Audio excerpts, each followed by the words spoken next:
തിരുവിതാംകൂർ ദേവസ്വം ബോർഡിന് പുതിയ പ്രസിഡന്റ്. പരിഗണനയിലുള്ളത് ആലപ്പുഴ സ്വദേശി. തിരുവിതാംകൂർ ദേവസ്വം ബോർഡിന്റെ കാലാവധി നീട്ടില്ലെന്ന തീരുമാനത്തിലാണ് സർക്കാർ. നിലവിലുള്ള ദേവസ്വം ബോർഡിന്റെ കാലാവധി നീട്ടുന്നത് സംബന്ധിച്ച് ആലോചന ഉണ്ടായിരുന്നെങ്കിലും ശബരിമല സ്വർണ്ണക്കൊള്ളയിൽ നിലവിലെ ബോർഡിനെയും പ്രതിക്കൂട്ടിലാക്കുന്ന വീഴ്ചകളിലേക്ക് ഹൈക്കോടതി വീണ്ടും വിരൽ ചൂണ്ടിയതോടെയാണ് സർക്കാർ മുൻ തീരുമാനം മാറ്റുന്നത്. പുതിയ ഭരണസമിതിയെ അടുത്ത മന്ത്രിസഭാ യോഗത്തിൽ തീരുമാനിക്കും. പുതിയ പ്രസിഡന്റിനെ സംബന്ധിച്ച് നാളെ ചേരുന്ന CPM സംസ്ഥാന സെക്രട്ടേറിയറ്റ് യോഗം ധാരണയിലെത്തും.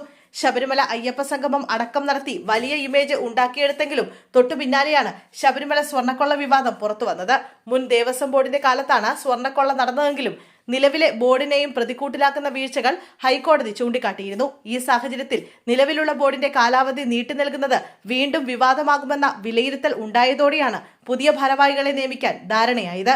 സർക്കാരിനെ പിടിച്ചുലച്ച ശബരിമല സ്വർണ്ണക്കൊള്ള വിവാദം നിലവിൽ കെട്ടടങ്ങി നിൽക്കുന്ന സാഹചര്യത്തിൽ വീണ്ടും വിവാദം ഉണ്ടാകാതിരിക്കാനാണ് സർക്കാർ ശ്രമിക്കുന്നത്. പുതിയ ഭാരവാഹികളെ നിയമിച്ച ദേവസ്വം ബോർഡിന് പുതിയ മുഖം നൽകാനാണ് സർക്കാർ നീക്കം.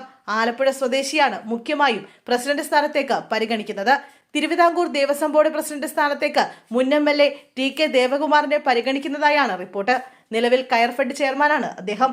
ഹരിപ്പാട് മുൻ MLA ആയ ദേവകുമാർ CPM ആലപ്പുഴ ജില്ലാ സെക്രട്ടേറിയറ്റ് അംഗവുമാണ്.